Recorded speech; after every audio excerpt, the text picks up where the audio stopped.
বিবাহিত পুরুষদের মধ্যে অনেকে বলেন যে বিয়ে করার পরেই নাকি পুরুষ মানুষের বিপদ শুরু হয়।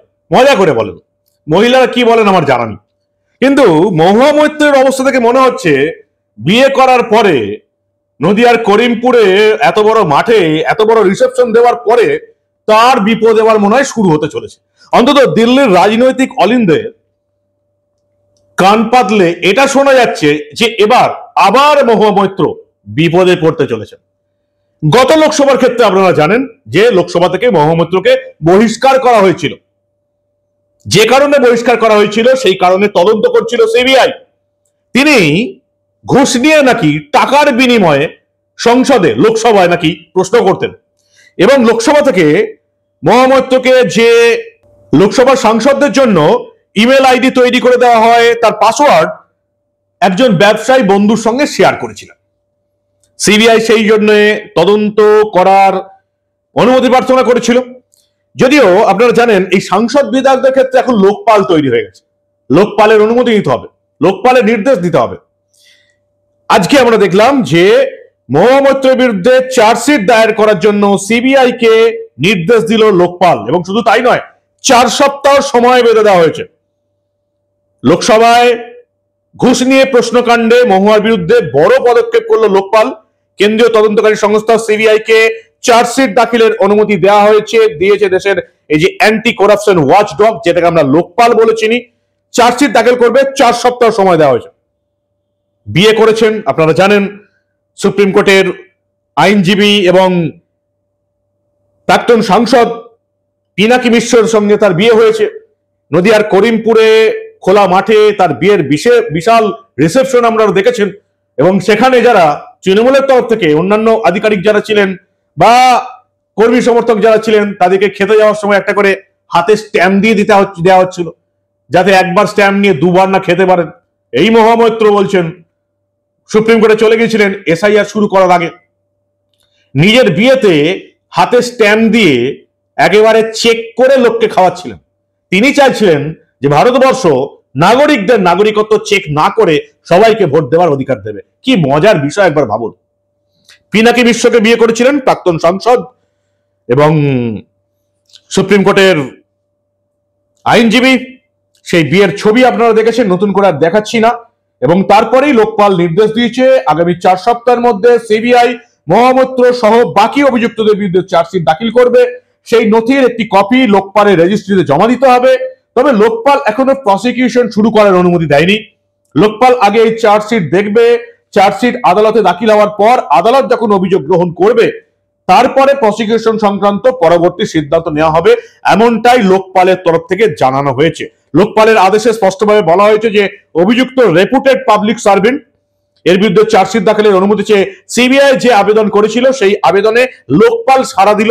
সিবিআই 6 মাসের মধ্যে তদন্ত করে রিপোর্ট দিয়েছে এবং তারপরেই এই চার্জশিট দাখিলের অনুমতি দেওয়া হলো। 2013 সালে লোকপাল এবং লোকায়ুক্ত আইনের ধারা 20(7)(a) ধারা এবং 23(1) এর ক্ষমতা প্রয়োগ করে সিবিআই কে অনুমতি দেওয়া হচ্ছে যে আগামী 4 সপ্তাহের বিরুদ্ধে মহুয়া মৈত্র এবং অন্যান্যদের বিরুদ্ধে উপযুক্ত আদালতে চার্জশিট দাখিল করবে। চার্জশিটের কপি লোকপালকে দেবে। আদালত যদি সেই আবেদন গ্রহণ করে তাহলে প্রসিকিউশন করা যাবে কি না তার জন্য সিবিআই কে আলাদা করে অনুমতি লোকপাল পরবর্তীকালে দেবে। বিয়ে করার পরেই কিন্তু মহুয়া মৈত্র সমস্যায় পড়ে গেলেন, এটা কিন্তু বলাই যায়। একবার তাকে লোকসভা থেকে তাড়ানো হয়েছিল, আবার কি তাকে ভোটে জিতে আসা সাংসদ হয়ে যাবার পরে আবার কি তাকে লোকসভা থেকে তাড়ানো হবে? বড় প্রশ্নের মুখে দাঁড়িয়েছেন মহুয়া মৈত্র। আগস্ট মাসে মহুয়া মৈত্র দিল্লি হাইকোর্টে অভিযোগ করেছিলেন যে সিবিআই যে রিপোর্ট লোকপালের কাছে জমা দিয়েছে সেটি নাকি সঙ্গে সঙ্গেই মিডিয়ায় ফাঁস হয়ে যাচ্ছে। কেন মিডিয়ায় ফাঁস হচ্ছে? মহুয়া মৈত্র সংক্রান্ত তদন্ত রিপোর্ট কেন গোপন রাখা হচ্ছে না? আচ্ছা, মানুষের কি জানার অধিকার নেই?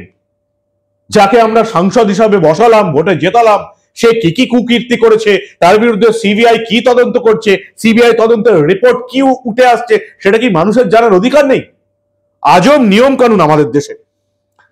পিনাকি মিশ্র বিজু জনতা দলের প্রাক্তন সাংসদ, তাকে বিয়ে করেছেন সুপ্রিম কোর্টের তিনি আইনজীবী এবং এই মামলায় হাইকোর্টে নির্দেশে জানিয়েছিল যে সংশ্লিষ্ট সবাইকে কঠোর গোপনীয়তা রাখতে হবে, কিন্তু এই লোকপাল এবং লোকায়ুক্ত আইন এবং সংশ্লিষ্ট সার্কুলার কঠোরভাবে মানা উচিত।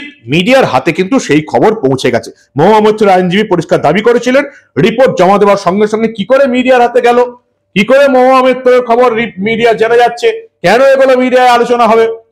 মহুয়া মৈত্র টাকার বিনিময়ে সংসদে প্রশ্ন করতে পারেন, অন্তত তেমনটাই অভিযোগ।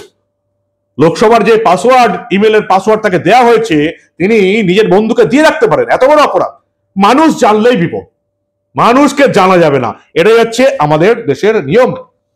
ব্যবসায়ীর কাছ থেকে টাকা নিয়ে, উপহার নিয়ে, অন্যান্য সুযোগ সুবিধা নিয়ে, বিদেশ ঘোরার সুবিধা নিয়ে তিনি সংসদে প্রশ্ন করেছিলেন। সংসদে আবার প্রশ্নও করে দিয়েছে, প্রশ্ন লিখে ইমেলে পাঠিয়ে দিয়েছে মহুয়া মৈত্রের বন্ধুরা। আমরা লোকসভাতে মহুয়া মৈত্রের ইংরেজি ভাষণ শুনি না, সেই ভাষণের অধিকাংশ আবার এই ব্যবসায়ী বন্ধুগুলো তৈরি করে মহুয়া মৈত্রকে পাঠিয়ে দিয়েছে, যেগুলো তৃণমূল নিজেদের পেজে শেয়ার করতো এবং বলতো আই দেখুন মহুয়া মৈত্র কি দারুণ প্রশ্ন করেছেন, সব ব্যবসায়ী বন্ধুর শিখিয়ে পড়িয়ে দেওয়া। এবং তাদের বেশিরভাগগুলো ছিল আবার আদানির বিরুদ্ধে। দুই ব্যবসায় শত্রুতা, মহুয়া মৈত্র সেগুলো টাকার বিনিময়ে, বিদেশে ঘোরার বিনিময়ে, উপহারের বিনিময়ে, দামি ব্যাগের বিনিময়ে সেই প্রশ্নগুলো লোকসভায় তুলে নিজের ব্যবসায়ী বন্ধুকে সুবিধা করে দিত আদানির বিরুদ্ধে। এখন এই তদন্ত চার্জশিট 4 সপ্তাহের মধ্যে জমা পড়ে যাবে। 4 সপ্তাহের মধ্যে সিবিআই চার্জশিট দেবে। চার্জশিট দখলের পর আদালত যদি সিদ্ধান্ত নেয়, অভিযোগ গ্রহণ করবে, তাহলে লোকপাল পরবর্তী পদক্ষেপ করবে। প্রসিকিউশন করা যাবে কিনা, মহুয়া মৈত্রের বিরুদ্ধে প্রসিকিউশনের অনুমোদন দেওয়া যাবে কিনা সেটা তারা সিদ্ধান্ত নেবে। 6 মাসের মধ্যে তদন্তর বিস্তারিত রিপোর্ট জমা দেওয়ার কথা ছিল, সেই অনুযায়ী তারা তদন্তের রিপোর্ট দিয়েছে। আইনি প্রক্রিয়া শুরু করার জন্য লোকপালের অনুমতি চেয়েছিলেন সিবিআই তদন্তকারীরা এবং লোকপালের সম্পূর্ণ বেঞ্চ তার অনুমতি দিল।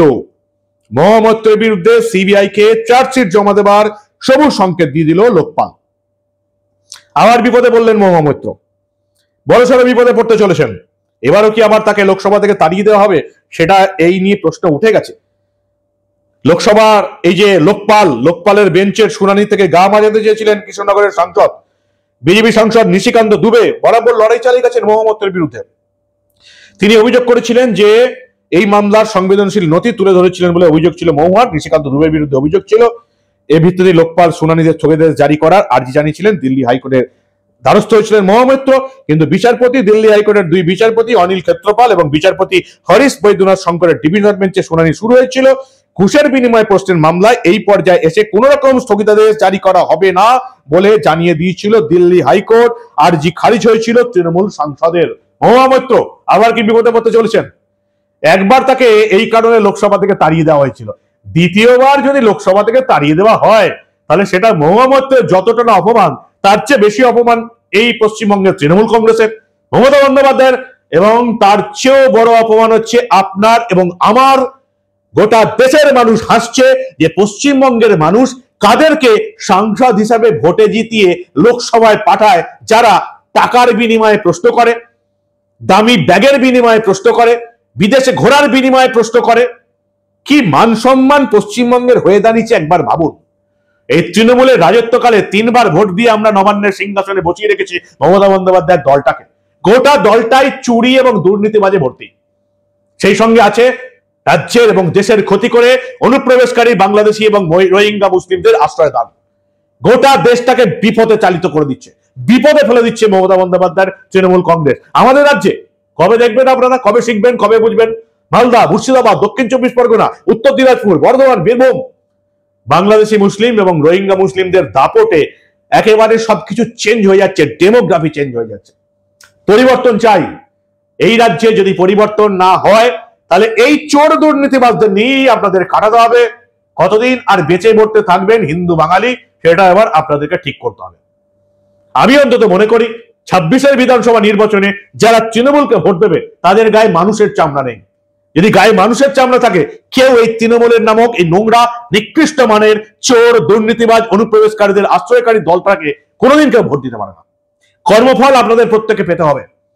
এই সমস্ত চুরি দুর্নীতি দেশকে বিপদে ফেলার জন্য যে কর্মফল, তৃণমূলের নেতা নেত্রীর পাশাপাশি যারা তৃণমূলকে ভোট দেবে প্রত্যেককে এই কর্মফল এই জীবনেই, এই বাংলাতেই মিটিয়ে দিতে হবে। মাথায় রাখবেন। কি বলবেন আপনারা?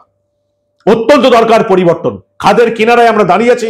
26-এ মমতা বন্দ্যোপাধ্যায় সরকার ক্ষমতা এলে খাদের অন্ধকারে তলিয়ে যাওয়া থেকে এই বাংলাকে কেউ রক্ষা করতে পারবে না। আপনাদের মূল্যবান এবং গুরুত্বপূর্ণ মতামত জানান দা নিউজ বাংলার কমেন্ট সেকশনে। পুরুষরা যারা বলেন যে বিয়ে করলেই নাকি বিপদের শুরু হয়, মহুয়া মৈত্র বিয়ে করার পরে কিন্তু বিপদের শুরু হলো, এটা কিন্তু আজকে আমি পরিষ্কার বলতেই পারি। দেখতে থাকুন দা নিউজ বাংলা। আমরা আবার দেশে এবং রাজ্যে ঘটে যাওয়া এই ধরনের অনেক খবরই চেপে রাখতে দেব না।